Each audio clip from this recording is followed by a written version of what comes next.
بسم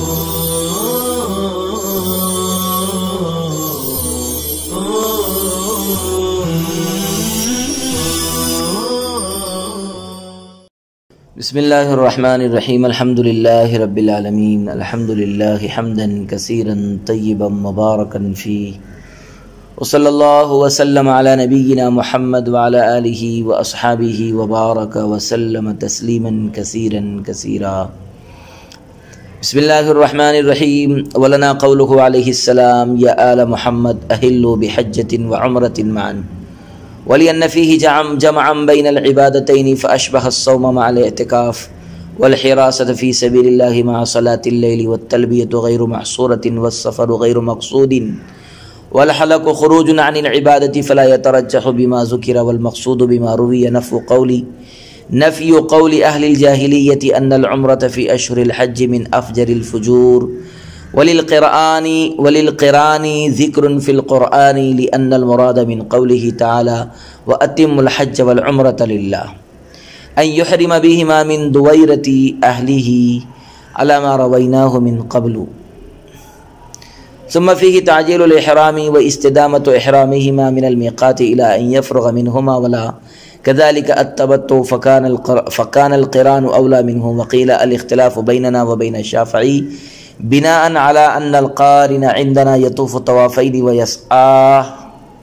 وعنده طوافا واحدا وسعيا واحدا.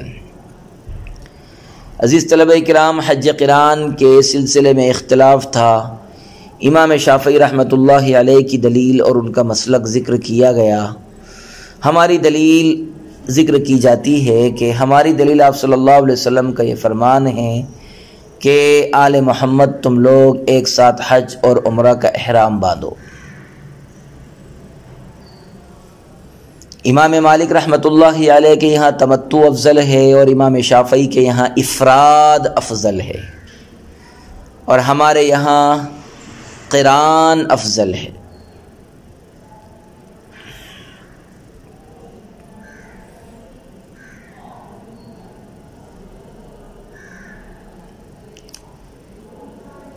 ہماری دلیل آپ صلی اللہ علیہ وسلم کے فرمان ہیں کہ آپ صلی اللہ علیہ وسلم نے فرمایا اے آل محمد تم لوگ ایک ساتھ حج اور عمرہ کا احرام باندھو.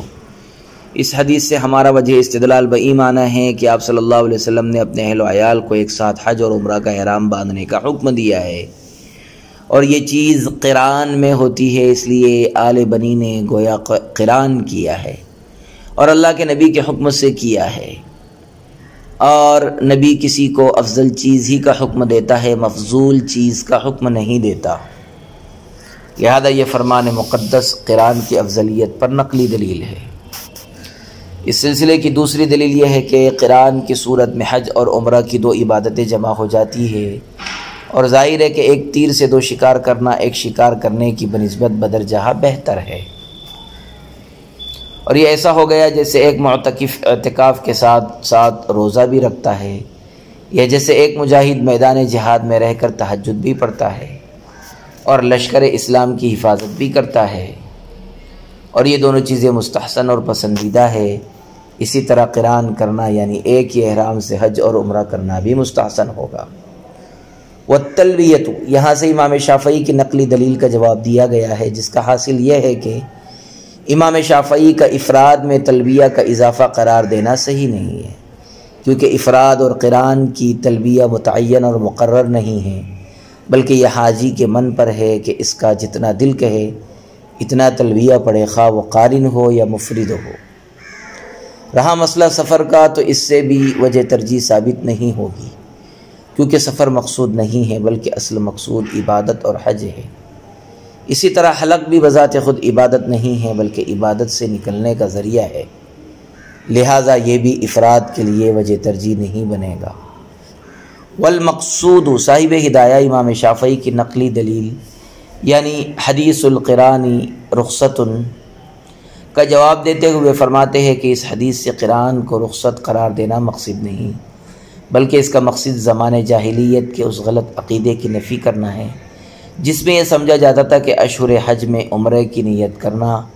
عمرہ کرنا نہایت بدترین جرم ہے، چنانچہ آپ صلی اللہ علیہ وسلم نے اپنے اس فرمان سے اس عقیدہ باطلہ کی نفی فرمائی اور یہ حکم دیا کہ قران مطلق رخصت نہیں ہے بلکہ رخصت اسقاط ہے، اور ہماری شریعت میں رخصت اسقاط پر عمل کرنا عزیمت ہے،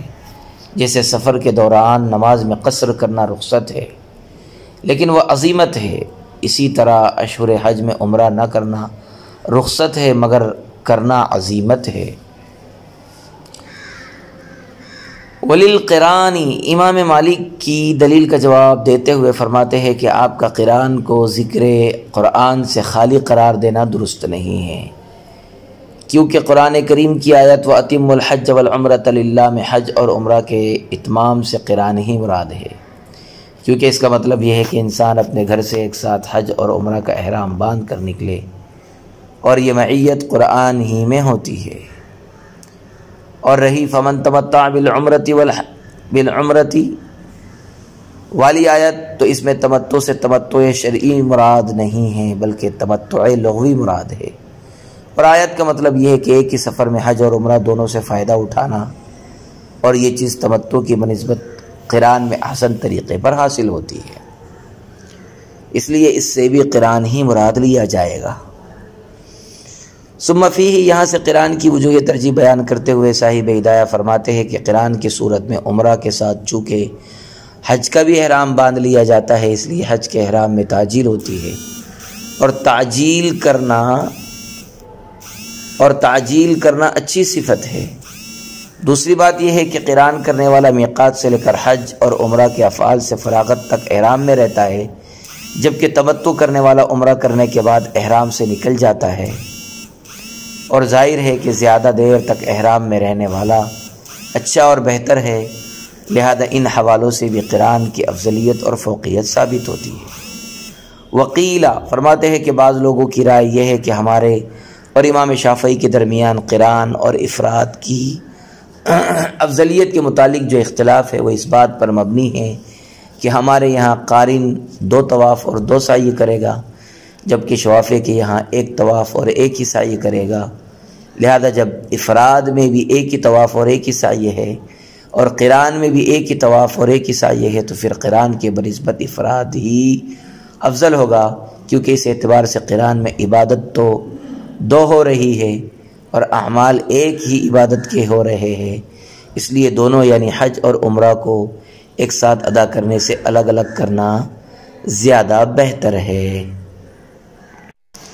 وصفة القران أن يهل بالعمرة والحج معا من الميقات ويقول عقيب الصلاة اللهم إني أريد الحج والعمرة فيسرهما لي وتقبلهما مني، لأن القران هو الجمع بين الحج والعمرة من قولك وقرنت الشيء بالشيء إذا جمعت بينهما، وكذا إذا دخل حجة على عمرة قبل أن يطوف لهما 4 أشواط،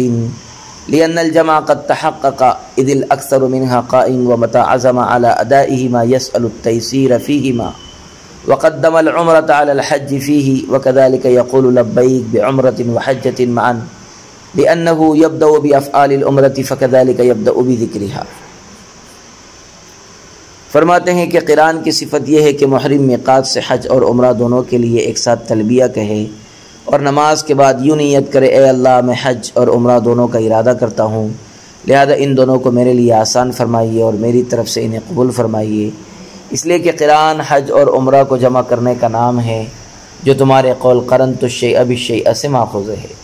جب تم دونوں کو جمع کر دو۔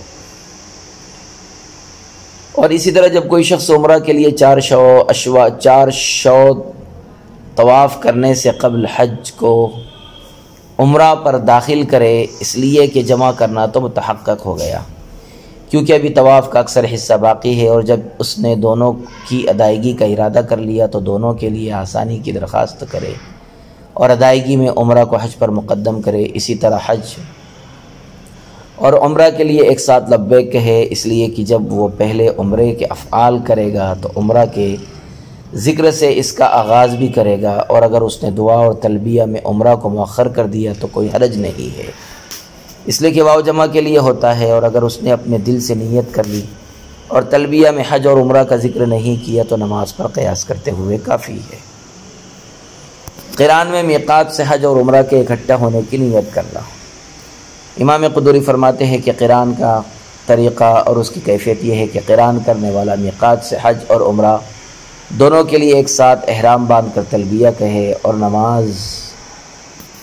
نماز احرام کے بعد اللہ تعالیٰ کے حضور یہ دعا کرے کہ اللہ میں حج اور عمرہ دونوں کا ارادہ کرتا ہوں، آپ انہیں میرے لیے آسان فرما دیجئے اور میری طرف سے قبول فرما لیجئے، کیونکہ قرنتو سے ماخوذ ہے جس کے معنی ہے جمع کرنا، ملانا۔ فرماتے ہیں اگر کسی شخص نے صرف عمرہ کا احرام باندھا اور بیت اللہ پہنچ کر طواف کرنے لگا، لیکن طواف کے اشواط 7 میں سے صرف 3 ہی شوط مکمل کیا تھا کہ اس نے حج کی نیت کر لی، تو یہ شخص قارن ہو جائے گا اور اس کا حج قران میں تبدیل ہو جائے گا، کیونکہ ابھی طواف کے اکثر شوط باقی ہے۔ لہذا للاکثر حکم الکل کے تحت یہ فیصلہ کیا جائے گا کہ ابھی اس شخص نے عمرہ کا طواف ہی نہیں کیا، اور چونکہ اس نے حج کی نیت کر لی ہے تو یہ شخص قارن ہو جائے گا، کیونکہ اس نے حج اور عمرہ دونوں کو ایک ہی نیت میں جمع کر دیا ہے، اور جب اس نے دونوں کو جمع کر کے ادا کرنے کا عزم کر لیا تو ظاہر ہے کہ دونوں کی ادائیگی میں سہولت اور آسانی کے لیے اللہ سے دعا کرے، کیونکہ اللہ کی طرف سے سہولت مہیا کیے بغیر کسی سے کچھ نہیں ہو سکتا۔ اور جب افعال ادا کرنا شروع کرے تو پہلے عمرہ کے افعال ادا کرے، پھر حج کے، اور تلبیہ میں بھی عمرہ کو مقدم کر کے لبیک بعمرہ وحج کہے،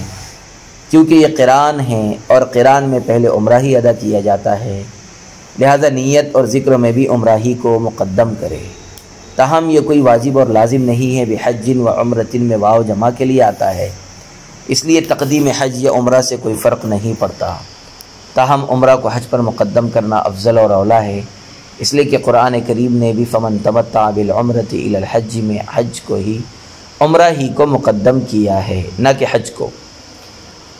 ولو نواز سے فرماتے ہیں کہ اگر کسی شخص نے دل سے حج اور عمرہ کی نیت کی اور زبان سے تلبیہ میں اس کا تذکرہ نہیں کیا تو یہ بھی جائز ہے،